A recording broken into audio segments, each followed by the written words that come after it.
선화목자교회 주일 4부 예배에 오신 모든 성도님들을 주님의 이름으로 환영합니다. 이제 곧 예배가 시작됩니다. 옆 사람과의 대화는 삼가주시고 기도로 예배를 준비해 주시기 바랍니다. 핸드폰 전원은 꺼주시거나 진동 모드로 전환해 주셔서 모든 성도들이 다 함께 은혜로운 예배를 드릴 수 있도록 협조해 주시기 바랍니다. 감사합니다. 할렐루야. 주일 4부 예배에 나오신 모든 분들, 또 온라인으로 함께 하시는 모든 분들을 주님의 이름으로 환영하고 또 축복합니다. 우리는 지금 사순절 기간을 보내고 있습니다. 우리 주님께서는 십자가에 못 박혀 죽으심으로 우리를 향한 그 주님의 크신 사랑을 확증해 주셨습니다. 그 놀라우신 은혜와 사랑에 감사하며 우리 주님 앞에 찬양하기를 간절히 원합니다. 우리의 모든 죄를 사하시고 또 꼭 깨끗게 하신 그 주님을 함께 마음 다해 찬양합시다. 이 시간 모두 자리에서 일어나셔서 사랑하는 우리 주님께 모든 감사의 박수 올려드리시며 함께 찬양하시겠습니다.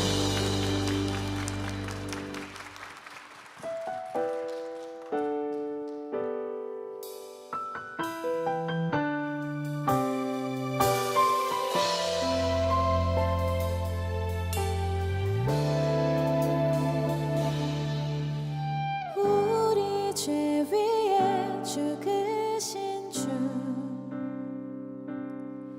십자가 그 사랑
십자가의 그 능력.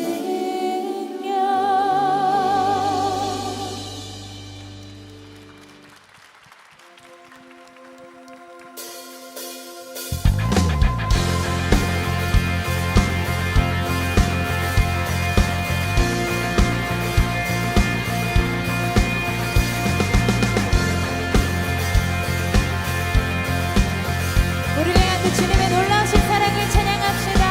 전능하신 주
그의 지혜 무궁하며 인자는 영원하도다. 상한 자들 고치시며 상처를 싸매시도다. 별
사랑과 은혜가 풍성하신 하나님 아버지, 거룩한 주일, 세상의 분주함을 모두 내려놓고 성전에 나와 주님의 임재 안에 거하며 예배게 하여 주시니 감사합니다.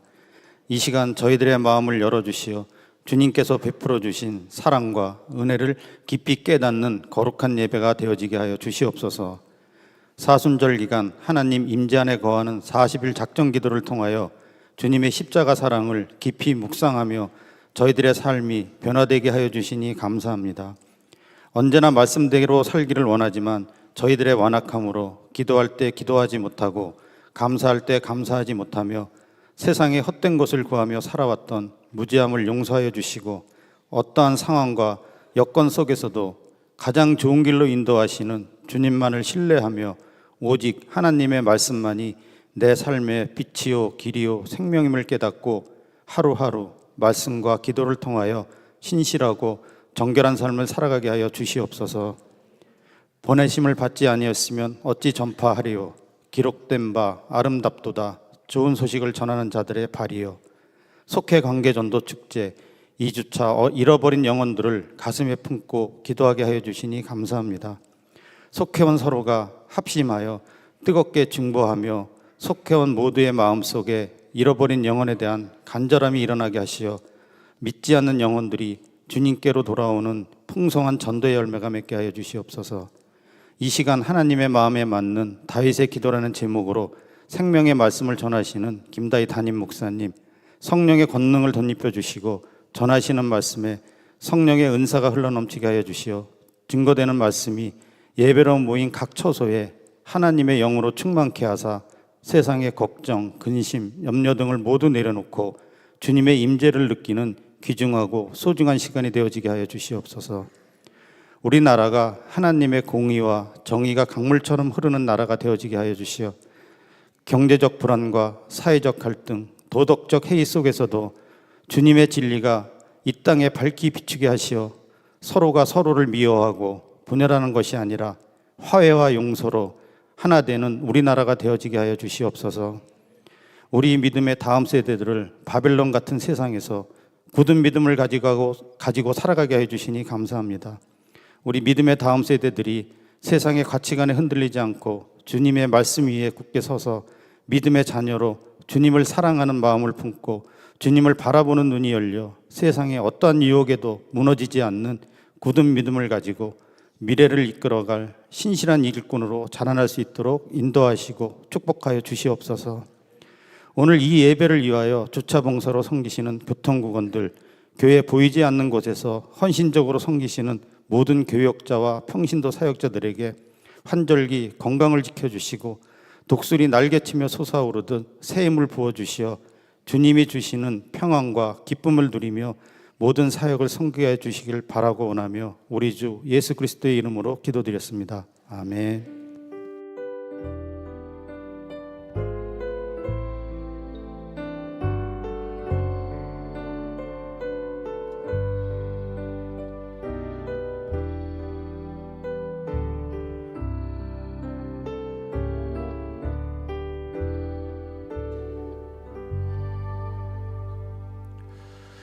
오늘 예배 가운데 2명의 아이와 한 분의 성도님께서 세례를 받으십니다. 정결 아기, 김성열 아기, 박은경 성도님께서 세례를 받으실 텐데요. 대표해서 정결 아기의 아버지 되시는 정지편 집사님께서 유아 세례 간증을 해주시겠습니다.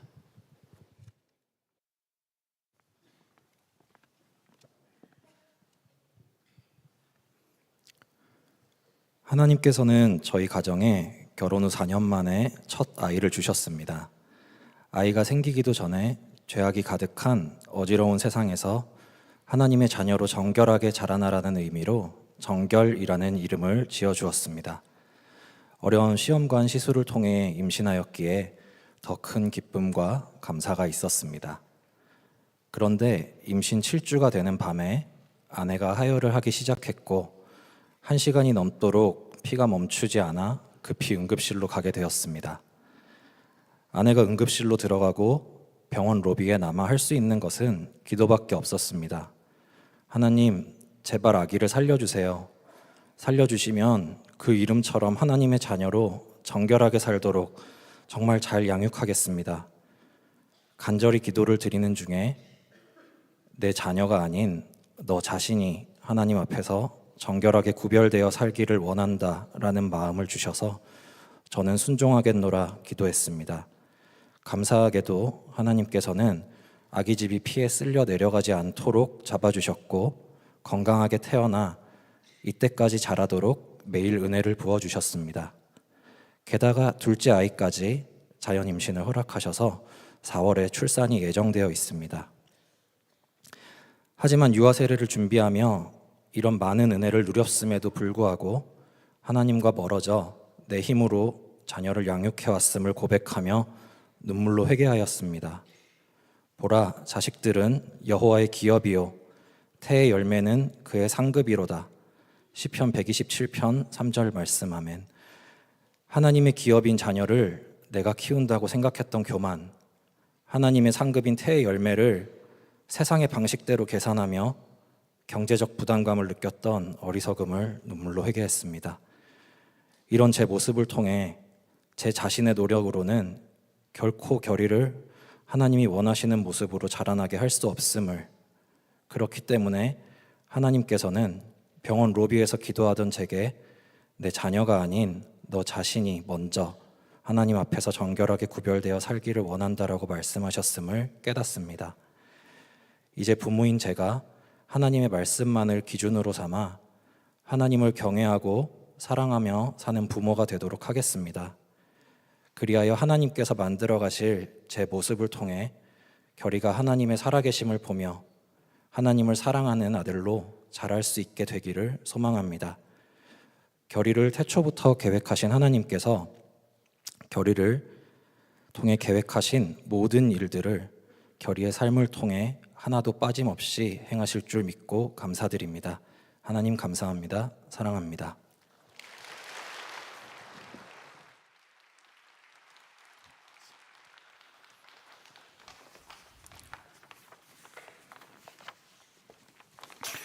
네, 한 번 더 기도하겠습니다. 하나님 감사합니다. 정결 김성열 아기, 또 우리 박은경 성도님을 이 시간 주님께 내어드리며 이 시간 물로 세례를 베풀 때에 성령으로 함께 세례를 베풀어 주시옵소서. 평생토록 하나님만을 사랑하며 섬기며 하나님만을 자랑하며 예수님의 성품을 닮은 귀한 삶을 살게 하여 주시고 성령의 충만함을 받아 성령을 따라 담대히 한 걸음 한 걸음 성령을 따라 행하며 동행하는 하나님의 존귀한 자녀로 세상 안에 살지만 세상과 구별된 하나님의 자녀로 살아가게 하여 주시옵소서. 하나님의 은총이 평생토록 저들과 함께 할 줄로 믿사오며 예수 그리스도의 크신 은혜로 이름으로 기도드립니다. 아멘. 우리 정결부터 우리 세례하겠습니다. 정결, 내가 성부와 성자와 성령의 이름으로 세례를 주노라. 아멘.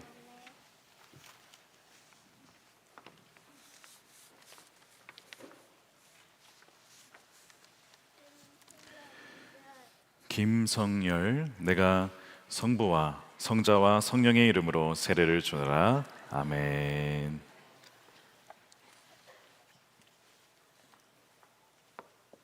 박은경 성도입니다. 박은경, 내가 성부와 성자와 성령의 이름으로 세례를 주노라.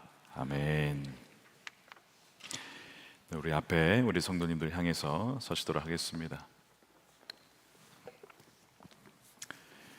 네, 오늘 우리 세례를 받고 또 하나님 나라의 백성으로 자녀로 우리 서신 우리 두 아이와 우리 박은경 성도님, 우리 인사하실 때 우리 박수로 축복해 주시기 바랍니다. 이 시간에는 10주간의 새가족 과정을 마치시고 수료하시는 성도님들을 축하하도록 하겠습니다. 서미숙 집사, 안성실 집사, 서선정 성도, 민주영 집사, 윤도현 성도, 황윤지 성도, 전영효 성도, 신주찬 성도, 홍에스더 성도, 박근경 성도, 윤혜경 성도, 최경화 성도이십니다. 바나바가 십자가 목걸이를 걸어주시고 예수님의 마음으로 안아주시기 바랍니다. 여러분도 나오셔서 함께 축하해 주시기 바랍니다.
다시 한번 크게 박수해 주시기 바랍니다.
자기야, 교회 교통국 셔틀 있잖아.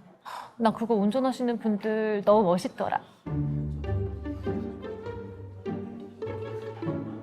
어서 오세요. 자, 머리 조심하시고요.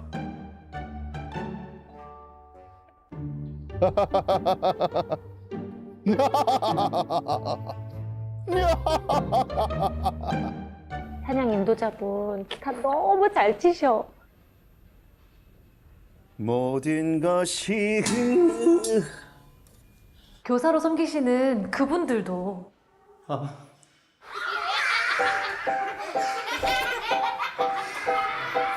그래도 역시 밑사람이 제일이지. 있사나?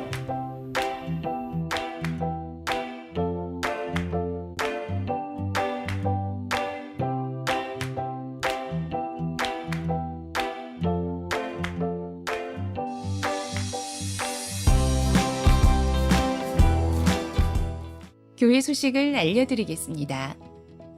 속회 관계 전도 축제 1주차가 진행되고 있습니다. 이른 양 9명을 정하고 영혼 구원을 위해 기도해 주시기 바랍니다.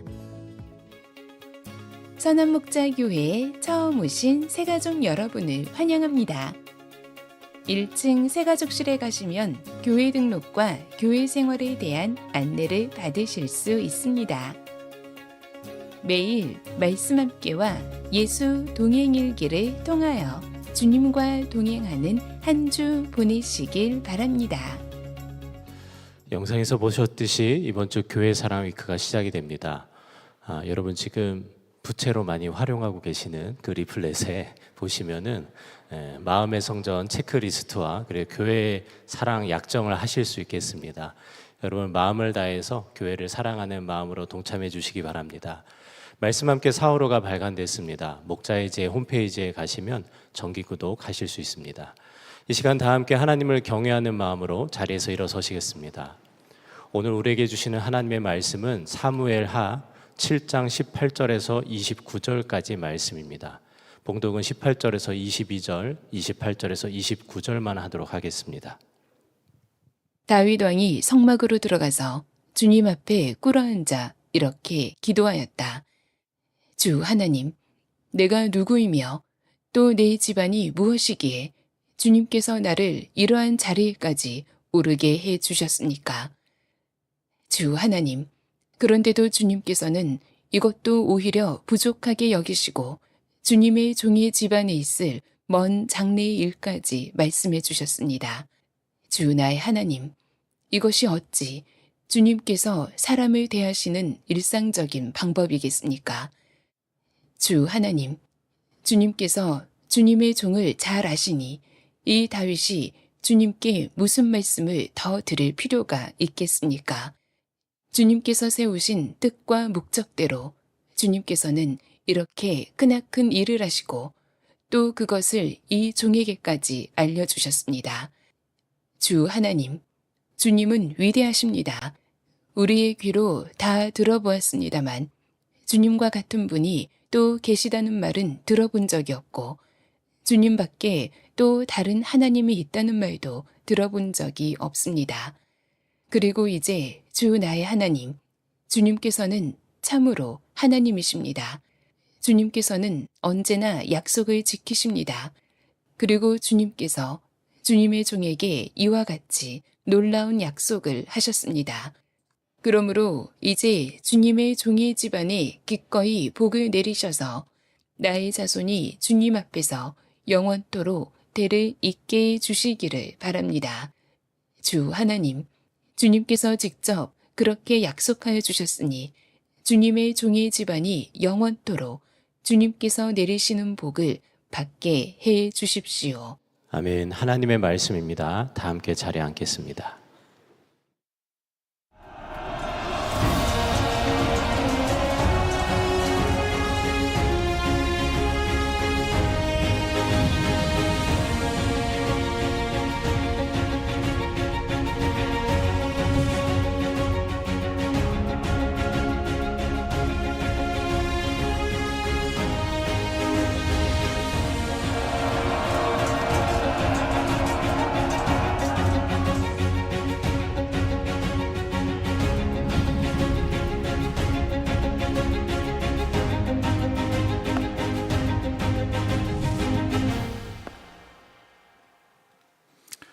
네, 우리 사부 예배 오신 여러분들 주님의 이름으로 환영하고 축복합니다.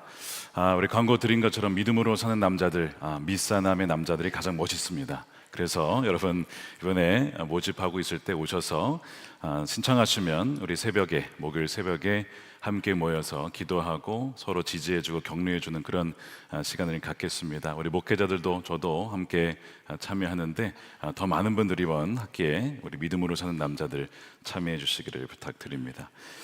3월 하나님 나라를 세우는 사람 9번째입니다. 하나님의 마음에 맞는 다윗의 기도라는 제목으로 말씀을 나누겠습니다.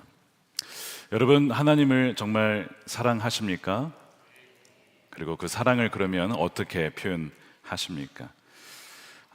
아이를 키우다 보면 아이들이 부모님 그림을 그릴 때가 있어요.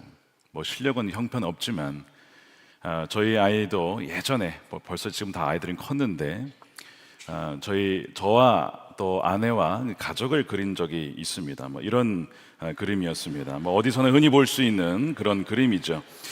제가 어디 있을까 아무리 생각해도 가운데 저 사람이 외계인 같은 저 사람이 저 같습니다. 아빠는 외계인이었습니다. 머리가 하나도 없지만 그래도 감사한 건 뭐냐면 다 웃고 있다는 것이죠. 누나는 저렇게 벌써 공주가 되었고 뭐 어쨌든 뭐 그림으로 봐서는 뭐 형편없는 뭐 별로 점수를 얻을 수 없는 그림이지만 제가 왜 저 사진을 찍고 갖고 있냐면 사랑하는 자녀가 엄마 아빠 함께하는 행복한 가정을 그리면서 나름 그 감사를 표현한 것이기에 저에게 나름대로 의미가 있는 그림입니다. 다윗이 하나님을 사랑해서 하나님, 제가 하나님 집 지어드릴게요 라고 했어요. 그 마음이 얼마나 귀합니까? 근데 하나님이 아니야, 괜찮아, 난 뭔가 부족한 그런 하나님 아니야, 내가 오히려 너의 집을 지어줄게, 너의 가문을 세워줄게, 영원히 세워줄게, 뭐 이렇게 하나님이 말씀을 하셨죠. 그래도 하나님께서는 이 다윗의 그 마음을 참 귀하게 여기셨어요. 역대하 6장 8절에 보면 내가 내 이름을 기를 성전을 지으려는 마음을 품은 것 아주 좋은 일이다. 우리말 성경에 이렇게 되어 있습니다. 내 마음에 내 이름을 위해 성전을 짓겠다는 마음이 있으니 내 마음이 참 갸륵하구나. 하나님이 그 마음을 기쁘게 받으셨다는 거예요. 우리에게 하나님을 사랑하는 마음 때문에 정말 하나님을 위하여 뭔가를 해드리고 싶은 그 마음을 품게 되기를 주님의 이름으로 축원드립니다. 그런데 이제 이러한 하나님께서 말씀하시기를 내가 너에게 주는 거지 난 너에게 뭔가 바라는 게 아니야 라고 말씀을 하셨지만 그렇다고 해서 우리가 하나님께 아무것도 드리지 않아도 되는 게 아닙니다. 하나님께서는 원하시는 게 하나 있어요. 우리의 그 하나님의 은혜에 대한 반응을 원하십니다. 그 은혜에 응답하기를 원하시고 우리가 이렇게 응답할 때에 기뻐하세요. 그래서 다윗은 뭘로 응답했냐면 하나님의 그 측량할 수 없는 은혜, 도무지 이거는 뭐 상상할 수 없는 이 큰 은혜에 대해서 기도로 하나님께 응답하고 있는 거예요. 그래서 하나님의 궤가 있는 그곳에 가서 하나님 앞에서 기도하는 장면이 바로 오늘 본문이 되겠는데요. 하나님 마음에 맞는 기도의 표본이 바로 오늘 이 기도입니다. 여러분, 성경적인 기도에는 4가지 요소가 포함이 되어 있습니다. 4가지 요소. 여러분, 기도는 하나님과의 대화잖아요. 대화. 하나님의 은혜에 대한 응답으로서 대화합니다. 대화하다라고 하는 것이 영어 단어로 이 chat이라고 돼 있죠. 여러분 보통 채팅하다라고 하는 그 chat입니다.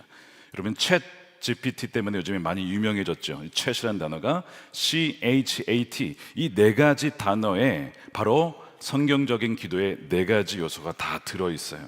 자, 어떻게 되어 있냐면 첫 번째 chat C는 confession, 바로 고백입니다. 우리의 죄를 인정하고 우리가 얼마나 죄인인지 회개하는 것이죠. 두 번째 H는 honor, 즉 하나님께 경배와 찬양을 드리는 거예요. 하나님의 위대하심과 거룩하심을 높여드리는 것이 이 기도의 중요한 요소입니다. 세 번째 A는 ask입니다. 간구하는 거죠. 우리의 필요를 아뢰일 뿐만 아니라 다른 사람들을 위해, 또 하나님 나라와 의를 위해 먼저 구하는 중보 기도까지 포함하는 것이 바로 간구입니다. 마지막 T는 thank, 바로 감사하죠. 하나님께서 나에게 베풀어 주신 지난 과거의 은혜에 대해서 감사하고, 또한 장래에 있을 은혜에 대해서 미리 믿음으로 감사하는 것, 바로 이것이 네 가지 성경적인 요소입니다. 기도의 성경적인 요소예요. 근데 오늘 다윗의 기도를 보다 보면 이 네 가지가 다 나와 있고 곳곳에 나와 있습니다. 예를 들어서 주 하나님을 찬양하고 경배하는 이 언어에 대한 요소가 어디에 있냐면 22절에 나와요. 주 하나님, 주님은 위대하십니다. 우리의 귀로 다 들어보았는데 주님과 같은 분이 또 계시다는 말은 들어본 적이 없고, 또 다른 하나님이 있다는 말도 들어본 적이 없습니다. 내 주 같은 분은 없습니다 라고 그가 기도하면서 하나님을 어떻게 합니까? 찬양하며 높여드리고 있죠.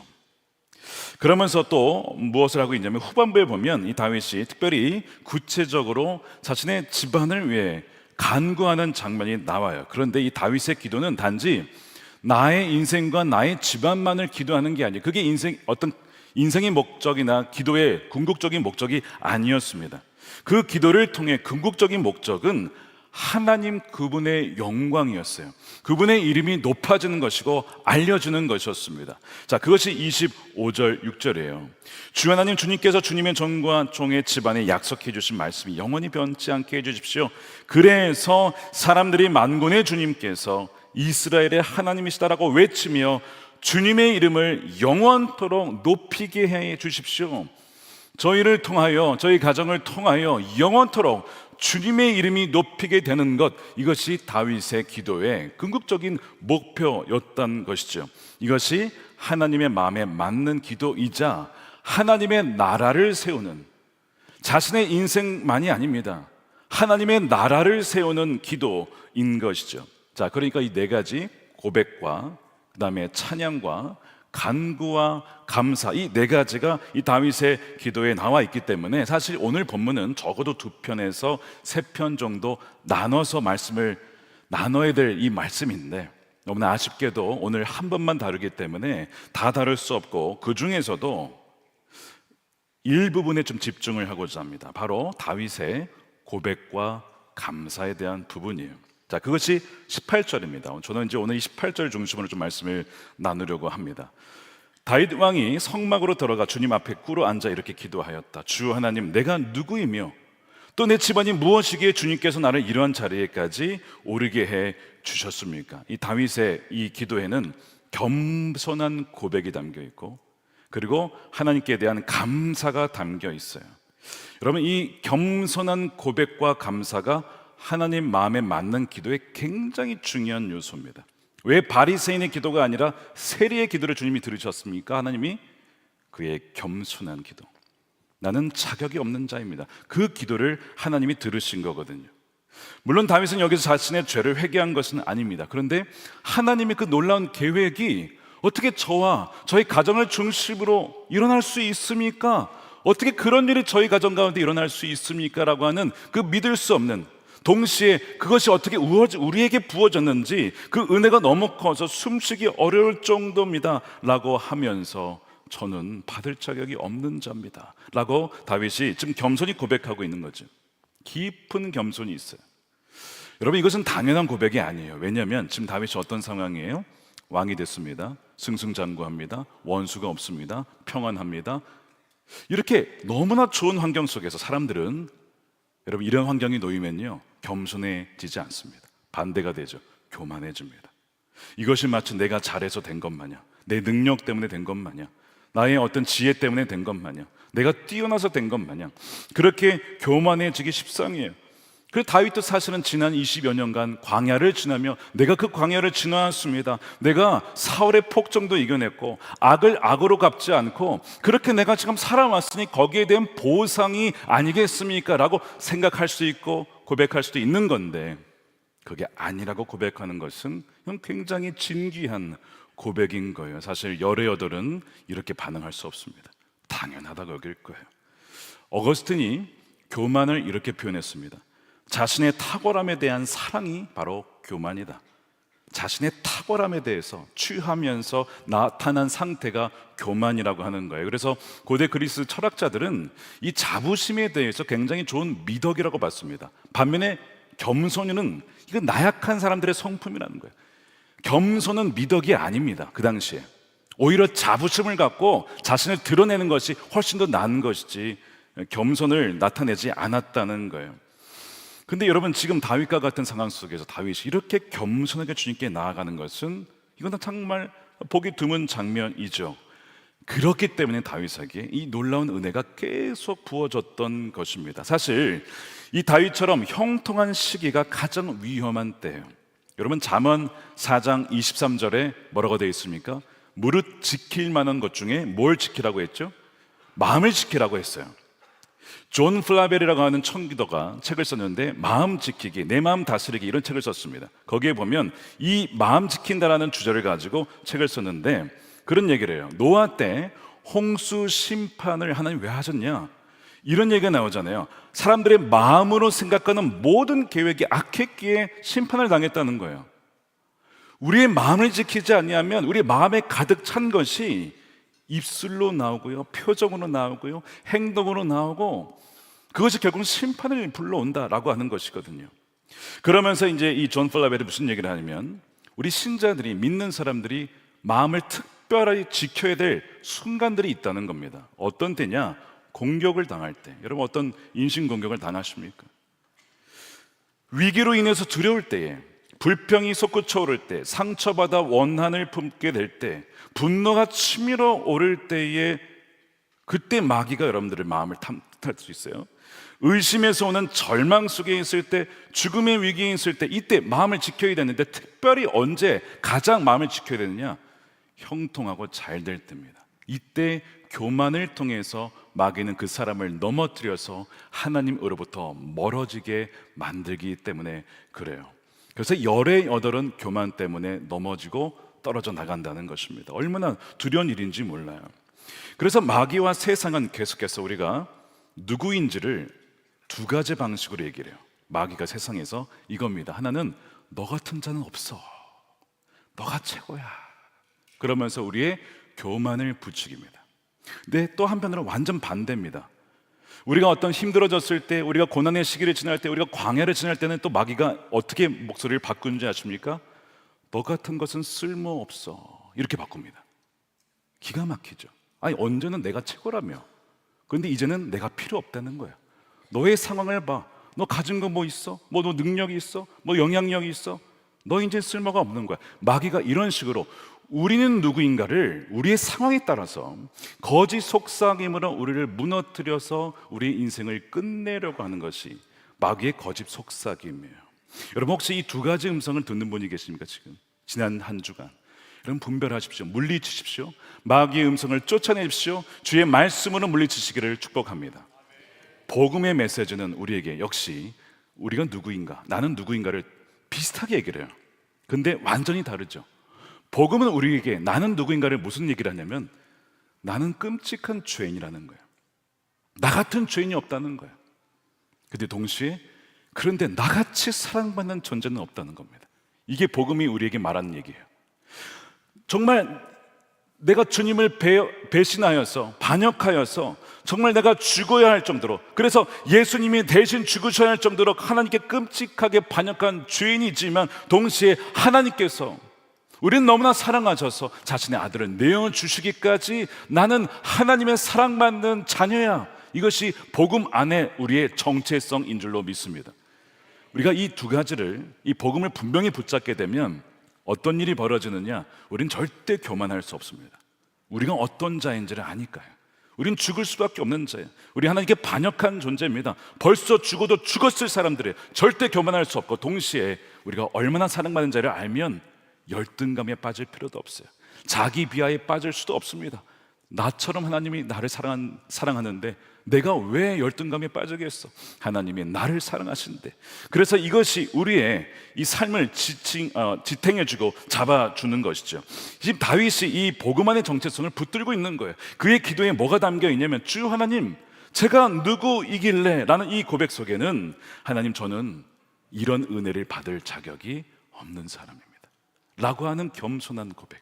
그러나 동시에, 하나님, 이와 같은 사랑을 받은 자가 또 어디에 있겠습니까? 라고 하는 그런 감사의 고백이 담겨 있는 것이죠. 복음만의 다윗은 지금 정체성을 분명히 붙잡고 있는 것이죠. 어떻게 이럴 수 있었을까? 여러분, 여기서 깨닫는 것은 전적으로 하나님의 은혜가 있기 때문에 그래요. 하나님의 은혜가 부어지면 이것이 깨달아지고요, 그래서 겸손하게 된 자에게 하나님은 더 많은 은혜를 부어 주십니다. 베드로전서 5장 5절 보십시오. 모두가 서로 겸손의 옷을 입으십시오. 하나님께서는 교만한 자를 물리치시고 겸손한 사람에게 뭘 주십니까? 은혜를 주십니다. 겸손한 자에게 은혜를 주시는 거예요. 그러므로 여러분, 하나님의 능력의 손 아래 자기를 낮추십시오. 때가 되면 하나님께서 여러분을 높이실 겁니다. 여러분, 겸손이 힘이에요. 어떻게 보면 강력한 힘입니다. 하나님이 여러분을 높여주신다는 거예요. 이 다윗의 기도에는 이 겸손한 고백이 담겨 있기에 그의 삶에는 계속해서 하나님의 놀라운 은혜가 부어졌던 것이죠. 우리에게도 이런 놀라운 은혜가 이미 주어진 줄로 믿습니다. 또한 지금의 은혜만이 아니라 장래의 은혜가 여러분들에게 부어지게 될 줄로 믿습니다. 클레르보의 베르나르라고 하는 영성가가 있는데, 겸손과 교만의 계단이라는 책을 썼습니다. 무슨 책이냐면, 교만으로 나아가는 단계가 있다는 거예요. 계단이 하나씩 올라가서 교만으로 올라가는 단계가 있고, 반대로 겸손으로 내려가는 계단이 있다는 거예요. 그래서 그걸 보면 내가 어느 상태인지를 알 수 있다는 거죠. 겸손의 계단, 이 내려가는 계단을 보게 되면 이런 단계를 거쳐서 내려가게 됩니다. 첫 번째 계단이 뭐냐면, 하나님을 두려워할 줄 아는 겁니다. 하나님을 경외하고 그분의 임재를 항상 의식하는 자는 겸손의 계단을 내려가기 시작해요. 둘째 계단은 자신의 뜻과 욕망을 따르지 않습니다. 다윗아, 나를 위해 집 안 지어도 괜찮아. 알겠습니다. 뜻을 꺾잖아요. 이 두 번째 계단이에요. 셋째 계단은 사랑으로 온전히 복종하는 거예요, 상급자에게. 그리고 네 번째 계단은 어려움과 억울함을 참고 견디는 건데, 다윗이 광야에서 했던 일입니다. 사울이 다윗을 막 쫓았을 때 억울한 상황 속에서도 참고 견뎌냈죠. 다섯째 계단은 악한 생각과 숨은 죄를 겸손히 고백하는 거예요. 저는 죄인입니다라고 고백하는 것이고, 여섯 번째는 남들이 낮게 보거나 천대하는 일을 또 기쁘게 받아들이는 것이고, 일곱 번째 계단을 내려가면 스스로 가장 낮은 자라고 진심으로 여기는 태도예요. 자, 이렇게 해서 이제 12계단까지 쭉 내려갔는데, 지금 이 다윗을 보니까 저는 자격 없는 자입니다, 제가 어떻게 이런 자리까지 오르게 되었습니까? 라고 하는 것을 봤을 때 적어도 그가 7째 계단, 겸손의 계단까지 지금 내려간 상태인 것을 알 수가 있어요. 나 같은 자가 어떻게 하나님 이런 은혜를 누릴 수가 있습니까? 그랬더니 하나님께서 더 큰 은혜를 부어주시는 그것을 보게 돼요. 여러분, 중력의 법칙처럼 영적인 법칙이 여러 가지가 있는데, 그 중에 하나가 바로 이겁니다. 마태복음 23장 12절 우리 함께 읽겠습니다. 시작. 자기를 높이는 사람은 낮아지고 자기를 낮추는 사람은 높아질 것이다. 아까와 똑같은 얘기입니다. 여러분, 스스로 절대 높이지 마십시오. 때가 되면 하나님이 여러분들 높여주실 겁니다. 아브라함의 그 다윗에게도 내가 너의 이름을 높여줄 거야. 근데 스스로 높이는 게 아니야. 하나님이 높여주시는 것이죠. 주님 앞에 낮아진 자의 모습으로 겸손히 나가는 자에게 그 은혜를 주신다는 거예요. 하나님이 쓰신 사람들의 가만 기도를 보게 되면 이 고백들이 담겨 있어요. 겸손의 고백. 예를 들면 야곱이 삼촌 라반의 집에서 고생을 많이 했습니다. 억울한 일을 당했습니다. 속임을 당했습니다. 그거를 다 견뎌낸 다음에 나올 때 많은 재산을 가지고 나왔는데, 그때 그가 이렇게 고백하죠. 내가 다 이루었습니다. 내가 참 수고가 많았습니다. 내가 참 능력이 많아서 이런 재산을 이루었습니다. 그가 그렇게 고백하죠? 아니에요. 야곱은 그렇게 고백하지 않습니다. 이렇게 고백해요. 창세기 32장 9절이에요. 야곱의 기도입니다. 야곱은 기도를 드렸다. 할아버지 아브라함을 보살펴 주신 하나님, 아버지 이삭을 보살펴 주신 하나님, 고향 친족에게로 돌아가면 은혜를 베푸시겠다고 저에게 약속하신 주님, 주님께서 주님의 종에게 베푸신 이 모든 은총과 온갖 진실을 이 종은 감히 받을 자격이 없는 사람입니다. 받을 자격이 없다는 거예요. 하나님 은혜를 받을 자격이 없는 자인데 어떤 은혜를 받았냐? 제가 요단강 건널 때는 가진 것 고작 지팡이 하나 들고 있었습니다. 근데 지금 보니 수대를 이루었습니다. 이 두 물이나 이루었습니다.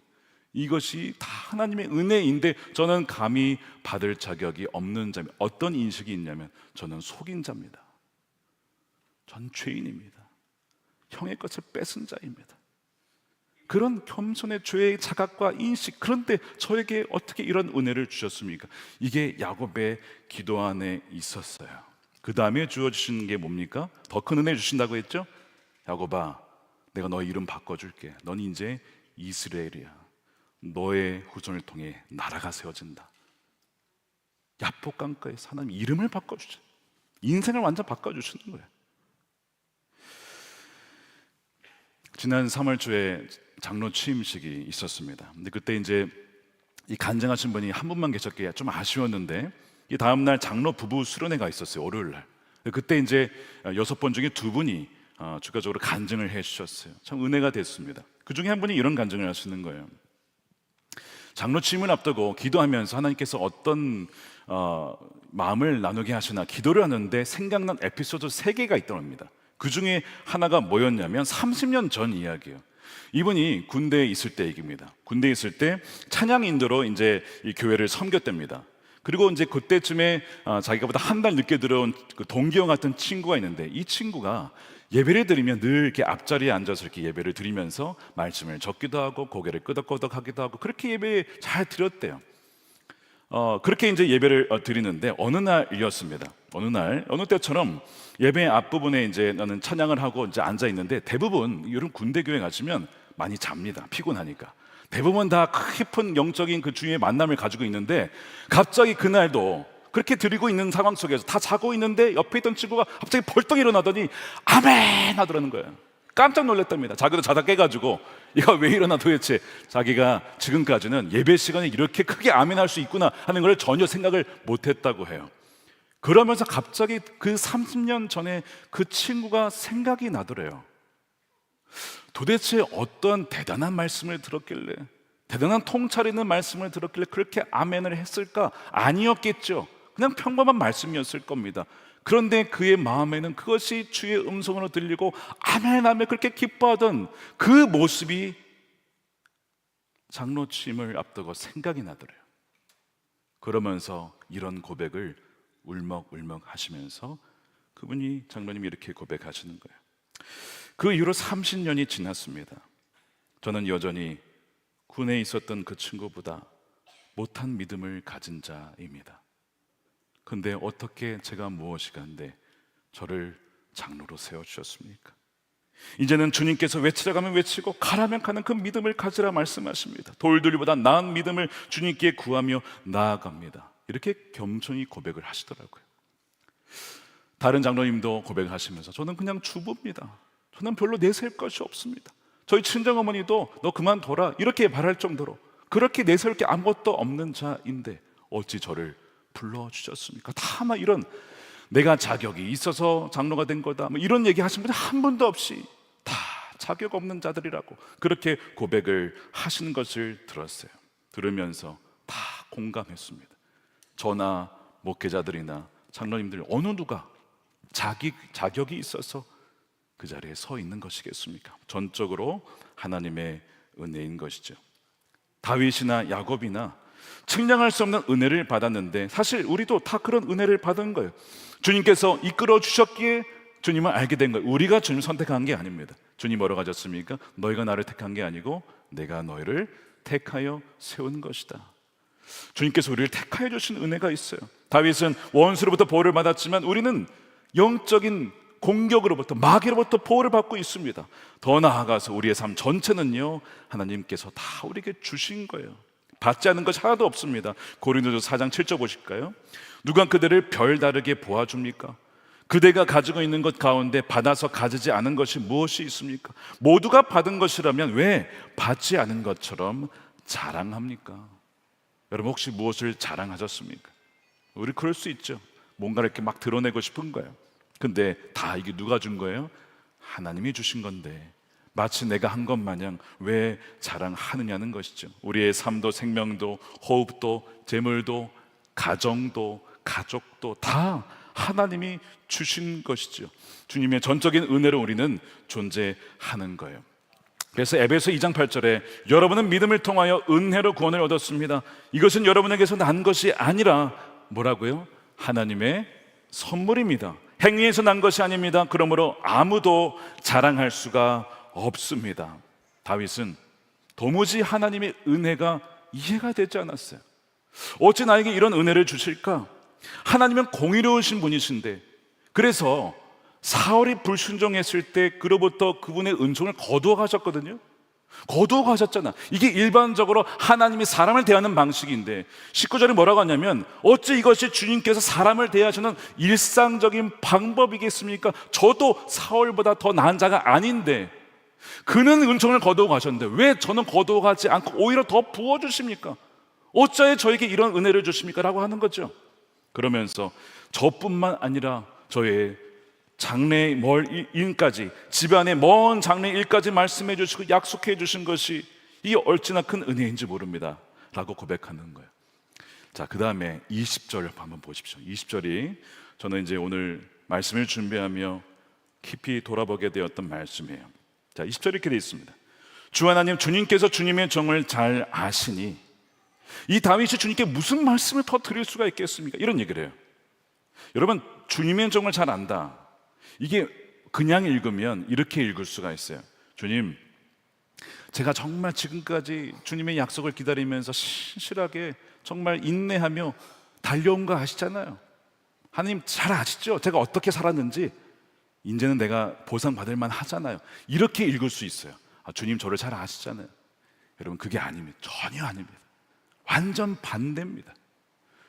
주님 저를 잘 아시잖아요.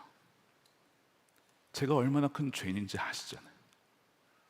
제가 지난 과거에 어떻게 살았는지 아시잖아요. 중심을 보시는 하나님, 제 마음의 중심에 뭐가 있는지 사람은 속일 수 있지만 하나님은 아시잖아요. 선한 일을 하라고 해도 제 마음의 동기가 선한 게 아니라 보여주려고 했던 거 아시잖아요. 제가 얼마나 음란하고 이기적이고 욕심이 많고 탐욕스러운지 사람은 속일 수 있지만 하나님은 잘 아시잖아요. 하나님이 저를 그렇게 잘 아시는데 저에게 이렇게 대해 주신다고요. 저를 이 자리까지 이르게 하셨다고요.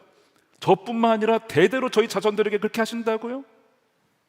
이게 20절의 얘기입니다. 이게 20절의 얘기예요. 주님이 우리를 너무 잘 아시잖아요. 다윗에 물론 장점이 있어요. 근데 단점도 많거든요. 약점도 많거든요. 연약함도 너무나 많거든요. 나발 죽이게 했다가 칼 뽑았잖아요. 사울이나 다윗이나 뭐 다를 게 뭐가 있습니까?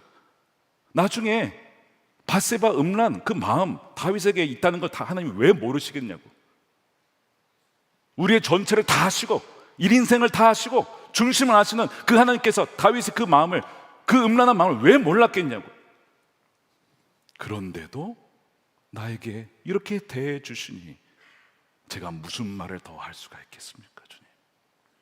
이게 20절의 의미입니다.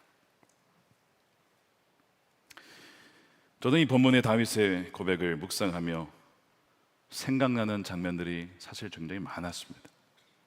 근데 그 중에 두 가지가 있었어요. 하나는 2003년에 이 교회 처음 왔을 때입니다. 이미 뭐 말씀드린 적이 있지만 군 전역을 하고 나서 불러주는 곳이 없었고 갈 수 있는 사역지가 없어서 7개월을 사역지 없이 지냈습니다. 자존감도 이제 바닥을 치고, 내가 어디 갈 데가 없구나, 불러주는 데가 없구나, 뭐 그럴 때 천안목자교회를 알게 됐고, 신학생이었지만 신학 관련된 게 한 게 아니라 제가 이곳에 와서 하게 된 것은 멀티미디어 파트타임 간사로서 예배 시간에 예배를 촬영하고 편집해서 홈페이지에 올리는, 그것이 저에게 맡겨진 첫 번째 사역이었습니다. 2004년에 부흥회가 있었어요.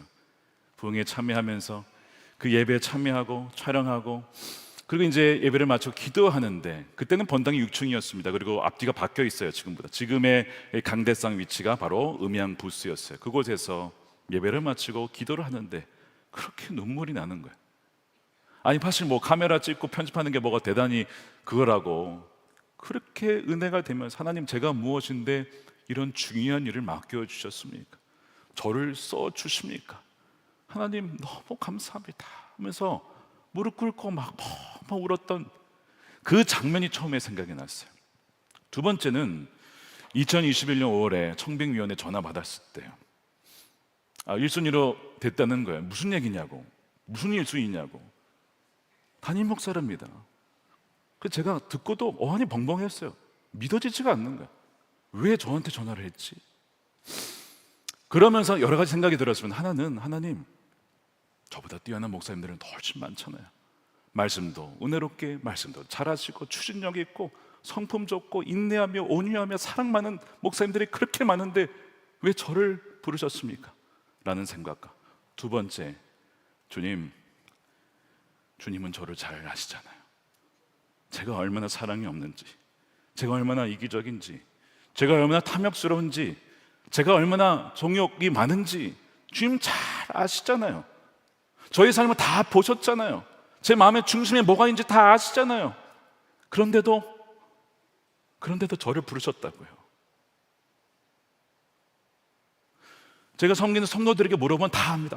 김남희 목사 어떻고 다 나올 텐데, 그런데도 저를 부르셨다고요. 기쁨의 눈물이 아니고 이 어찌 큰 은혜인지, 저와 같은 자를 부르셨다니, 그 죄송함과 회개와 이런 복합적인 감정 속에 주님 앞에 기도했던 그 장면이 생각이 났어요. 근데 여러분, 사실 우리도 다 마찬가지 아닙니까? 공의로운 하나님의 기준에 맞춰보면 그분 앞에 설 수 있는 사람이 어디 있겠습니까? 여러분들이 지난 과거에 어떤 죄를 하나님이 하나라도 들춰주시면 사람들 앞에 설 수 있는 사람이 어디 있겠어요? 저도 마찬가지예요. 저는 절대로 이 자리에 설 수 있는 사람이 아닙니다. 여러분께 말씀을 증거할 수 있는 사람이 아니에요. 우리가 다 그런 죄인이지요. 그런데 십자가의 보혈로 우리를 씻어주시고 정결케 해주시고 그 죄를 가려주시고 또한 거듭나게 해주셔서 하나님의 자녀로 정결한, 오늘 고백한 것처럼 정결한 하나님의 자녀로 삼아주신 은혜가 얼마나 큰지, 바로 다윗의 이 고백이 우리의 고백인 거예요. 우리가 선하기 때문에, 우리가 뭔가 대단한 공로를 세웠기 때문에 주님이 우리를 위해서 죽으신 게 아니었습니다. 로마서 5장 8절 보십시오. 우리가 아직 죄인 되었을 때에 흉악한 배역자요 회방자요 하나님을 미워하는 그런 죄인 되었을 때에 예수 그리스도께서 우리를 위하여 죽으심으로 하나님께서 우리에 대한 사랑을 확증하셨느니라. 우리는 다윗보다 더 큰 사랑을 받은 자입니다. 주님이 우리 위해 죽으셨으니까 더 큰 사랑을 받은 거죠. 그 사랑을 어디 비교할 수 있겠습니까? 18세기 영국에 노예를 팔아 먹어서 그 이익을 가지고 아주 사치스럽게 살던, 진짜 지금 생각해도 어떻게 그런 사람이 있을 수 있냐 싶은 사람이 있었어요. 근데 그 사람에게도 하나님이 찾아가셔서 구원해 주셨어요. 그리고 그 사람이 목회자가 됩니다.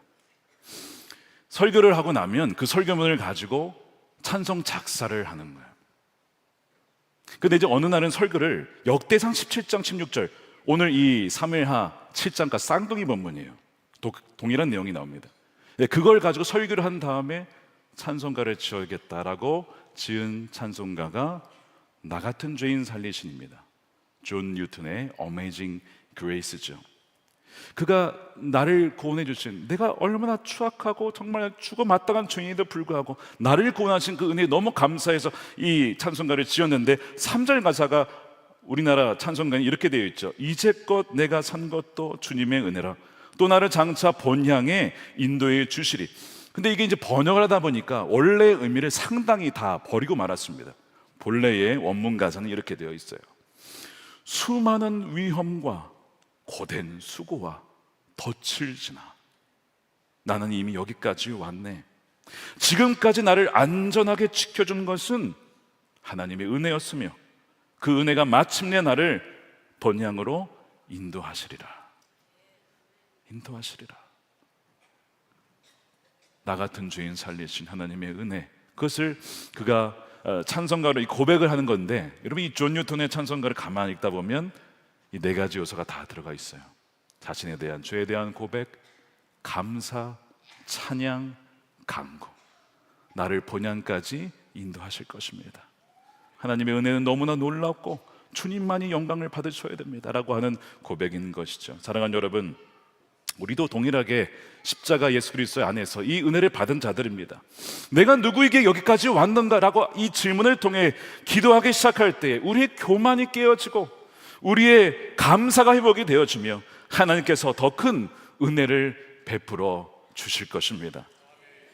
혹시 요즘 형통해서 교만해진 분 혹시 계십니까? 반대로 실패와 낙심 속에서 나는 쓸모없는 인간이야, 내 인생은 쓸모없어라고 자책하시는 분이 계십니까? 여러분 그렇지 않습니다. 하나님께서 여러분들을 얼마나 사랑하시는지 자신의 아들을 다 주면서까지, 그리고 용납해 주시고 또 용납해 주시고 기다려 주시고 사랑한다라고, 그렇게 아버지께서 기다려 주시는 그 탕자를 기다리는 그 아버지의 사랑이 바로 우리 하나님의 사랑이기 때문에 그렇습니다. 사랑하는 여러분, 오늘 이 다윗의 고백을 또한 기도를 보면서 우리도 겸손히 자신의 연약함을 고백하며 주님을 찬양하며 감사하며 주님의 영광을 구하며 나아갈 때에 저와 여러분들의 삶을 통해 오직 하나님만 영광을 받으시고 주의 이름만 높임을 받게 될 줄로 믿습니다. 그 은혜가 여러분들 삶 가운데 충만히 넘치시기를 주님의 이름으로 축원을 드립니다. 아멘. 우리 함께 기도하겠습니다.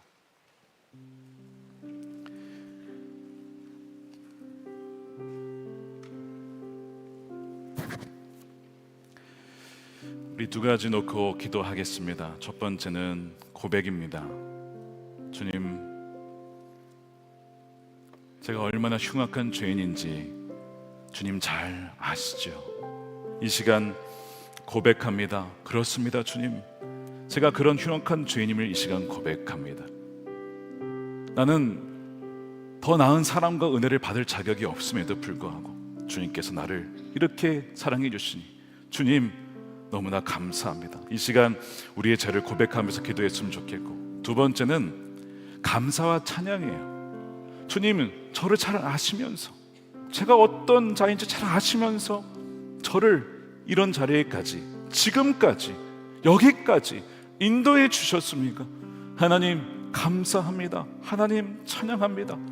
한량없는 하나님의 은혜, 평생토록 갚고 평생토록 찬양해도 다 할 수 없는 하나님의 은혜, 하나님 감사합니다. 우리 다윗처럼 그렇게 우리 두 가지 가지고 함께 주님께 기도하도록 하겠습니다. 살아계신 아버지 하나님 감사합니다. 우리의 죄가 얼마나 큰지, 우리가 얼마나 흉악한 죄인인지 모릅니다. 하나님, 그럼에도 불구하고 죽이지 아니하시고 지금까지 우리를 인도해 주신 그 모든 죄악을 덮어주시고 사랑해 주시고 용납해 주신 하나님의 은혜, 하나님 감사합니다. 하나님 찬양합니다. 더욱더 하나님을 찬양하며 주의 이름을 높이며 하나님만 사랑하며 하나님께만 영광 올려드리는 우리 거룩한 주의 백성들이 되게 하여 주시옵소서. 하나님, 자격 있는 존재 아무도 없으며 아무런 자격이 없는 약간 주인이었지만 하나님께서 택하여 주심에 감사를 드리며 이 시간 하나님의 아버지의 그 은혜에 감사로 찬양으로 나아가니 하나님께서 우리 모든 각 사람 가운데 하나님의 충만하신 은혜를 지금만이 아니라 주여 장래까지 충만히 부어 주시옵소서. 은혜와 자비가 풍성하신 아버지 하나님 감사합니다. 다윗에게 부어주신 그 은혜가 동일하게 예수 그리스도의 십자가에서 우리에게 부어진 은혜임을 인하여 하나님 감사드립니다. 아무런 은혜를 받을 수 없는 그런 자격 없는 자인데, 벌써 죽었으면 죽었고 벌써 감옥에 갔으면 갔을 사람인데, 주여 아버지 우리를 지금까지 여기까지 인도해 주신 것은 전적인 하나님의 은혜와 사랑인 줄로 믿고 하나님 모든 영광과 감사를 주님께 올려드립니다. 이 은혜를 잊지 않고 평생토록 하나님만을 사랑하며 하나님만을 자랑하며 하나님만을 높이는 하나님의 거룩한 백성들이 되게 하여 주시옵소서. 누가 누구를 정죄하겠습니까? 누가 누구에게 돌을 던지겠습니까? 나 같은 죄인이 없는데 누구에게 뭐라 하겠습니까? 주님 십자가에서 나를 위해 다 물과 피를 쏟으시며 몸을 찢으시며 사랑하신 그 사랑으로 우리도 사랑하며 용납하며 기다리며 품는 그 사랑을 하게 하여 주시옵소서. 지금의 은혜만이 아니라 장래의 은혜, 우리의 자녀들, 우리 후손들 하나님 미래에 있을 그 장래의 은혜까지 약속해 주셨으니 주여 아버지 하나님 우리의 인생을 마치는 마지막 호흡 다하는 그날까지 하나님 후회 없이 부끄럼 없이 하나님 이 삶을 존귀하게 주님과 함께 동행하며 살다가 주님 앞에 서는 우리 사랑하는 우리 모든 백성들이 되게 하여 주시옵소서. 아버지 하나님 모든 것 다 주님이 주셨습니다. 구별하여 하나님으로부터 온 것임을 감사하며 온전한 10의 1조로 감사헌금으로 성경헌금으로 구제헌금으로 주님께 구별하여 드리며 우리의 인생도 주님께 다시 한번 결단하며 드리니 하나님의 기쁘신 뜻과 하나님 놀라운 계획에 하나님 우리를 동참시켜 주시고 하나님 마음껏 써 주시고 우리의 입술에 그저 무익한 종이 해야 했을 일을 했을 뿐입니다 라고 겸손히 고백하는 우리의 삶이 되게 하여 주시옵소서. 아버지 하나님 이 나라를 불쌍히 여겨주시고 깨어진 나라 그러나 예수 그리스도 안에 하나 되게 하여 주시고 모든 거짓과 불의가 하나님 사라지며 진리 위에 굳건하게 세워지는 대한민국이 되게 하여 주시옵소서. 아버지 하나님 공의와 정의가 강물같이 흐르는 대한민국 되게 하여 주시옵소서. 아버지 하나님 북한에 억눌려 있는 하나님의 백성들 김국기, 김정은 목사님, 최충길 선교사님, 장문석 집사님 속히 석방시켜 주옵소서. 함께 복음으로 통일되어 평양에서도 함께 예배하는 그날이 속히 오게 하여 주시옵소서. 복음의 장벽들이 무너지며 주님께서 오시는 그날 착하고 충성된 종아 너무나 잘하였다 그렇게 안아주시는 하나님의 은혜를 우리 사랑하는 이 시간 예배하는 모든 예배자 한 명 한 명도 빠짐없이 그 은혜를 누리는 하나님의 사랑이 충만히 넘치게 하여 주시옵소서. 감사하며 우리 구주 예수님의 이름으로 축복하며 기도드립니다. 아멘. 다 같이 일어나셔서 준비하신 예물을 드리며 하나님의 은혜 찬양하겠습니다.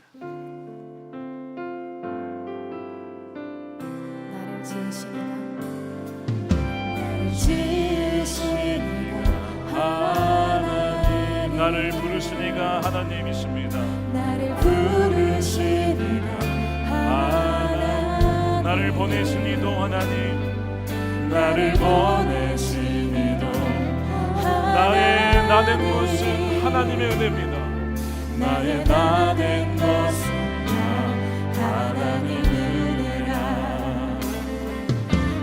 달려갈 때마다 우리의 마지막 호흡까지 다하도록 나의 마지막 호흡 다하도록 그 십자가 품게 하시니 나로 그 십자가 품게 하시니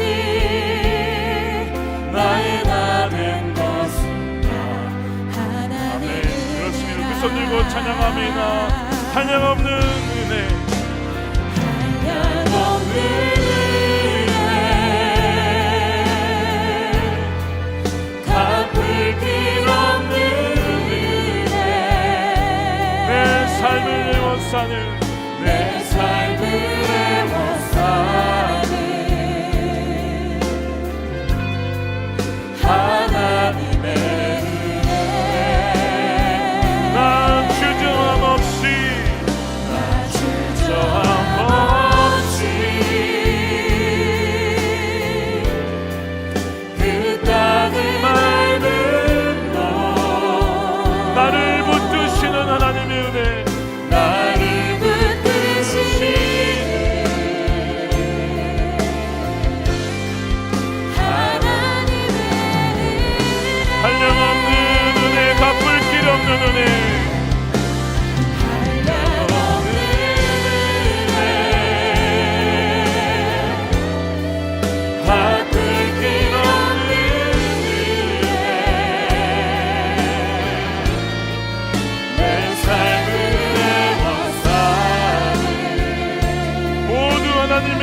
가겠습니다.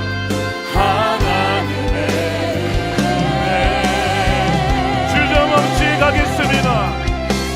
주저함 없이 그 땅을 밟고 우리를 붙드시는 나를 붙드시는 하나님의 은혜. 아멘. 축도하겠습니다. 이제는 우리 구주 예수 그리스도의 크신 은혜와 아버지 하나님의 우리 머리로 측량할 수 없는 헤아릴 수 없는 사랑하심과 세상 끝날까지 우리와 늘 함께 하시겠다고 약속하신 성령님의 감화감동 교통 내주하심이 하나님의 한량없는 은혜 가운데 하나님과 끝까지 동행하기로 그 은혜 가운데 응답하며 나아가기로 결단한 사랑하는 모든 성도들 머리 위에 저들의 가정과 일터와 사랑하는 자녀들과 다음 시대와의 교회, 나라, 민족, 조국, 대한민국과 열방에 이르기까지 하나님의 은혜가 충만하게 임하시기를 간절히 축원하옵나이다. 아멘.